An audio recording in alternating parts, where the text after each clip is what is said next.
Tonight, the tree trimmer who pulled a baby to safety and the fearless man who battled the flames from his roof.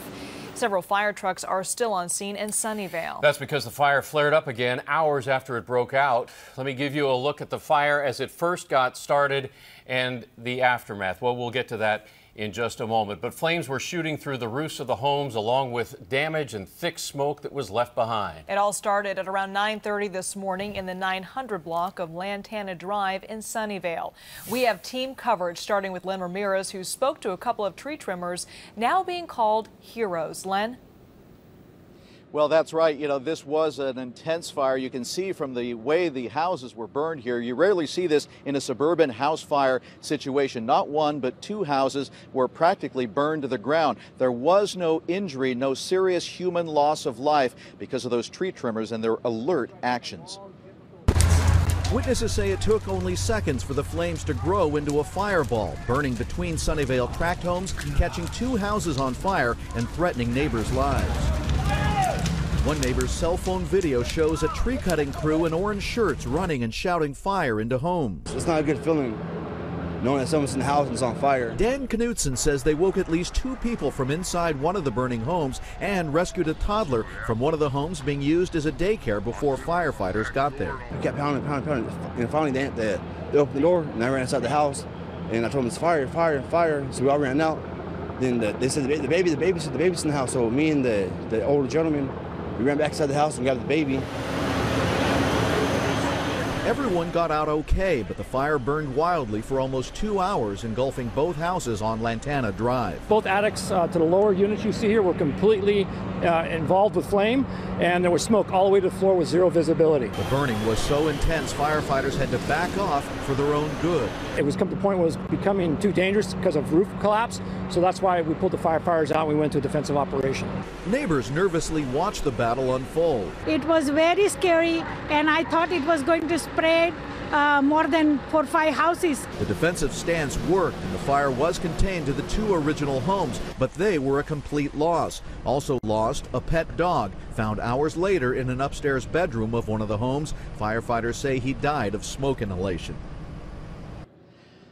The cause of this fire is still under investigation, but firefighters say it did start outside between the two homes where you're looking at right now with our live shot. The tree in between those two homes is some sort of a cypress tree, and that tree caught fire, and that helped the fire get above into the roofline area, Liz, and that is what caused the fire to spread so rapidly. Once it got into the rafters and to the attic space, there was basically no slowing it down, and it did continue to burn. In fact, 5 hours later, there was a big flare-up, and fortunately firefighters had not left the scene and they were able to put that out. Yeah, those flames were so intense, Len, and thank goodness those brave tree trimmers were there. I mean, they saved the day. Unbelievable. That's right. They were working nearby when no one else was around, and they started knocking on doors and doing just what you would hope somebody would do to warn people to get out of the way because a fire was starting up. Some brave guys there. All right, Len, thank you. This is the before and after I wanted you to see. On the left there, the smaller box is the fire as it just gets started, shooting through the roofs of those homes. And then on the right is, of course, the after, what's left behind, just smoldering embers. One homeowner actually went to great lengths to try to save his home. That's him. You're going to see him right in the middle of the screen there towards the bottom. He is on his roof. Look at him. The inferno is raging right next door, just feet away from him. KPIX5's Da Lin has his story. And Da, we understand this man is partially blind? That's right, Alan. That's the remarkable part as well. He is blind in one eye, but that did not stop him from jumping on top of his roof to fight approaching flames about 10 feet away, close enough to nearly burn him. Now, here's Chopper 5 footage showing Joseph Marino standing on top of his roof. He used his garden hose to spray down his home as flames were burning next door. Sunnyvale firefighters screamed at him to evacuate, to get down. Cops even threatened to arrest him. He ignored the orders and kept going. He believes his action is what saved his home.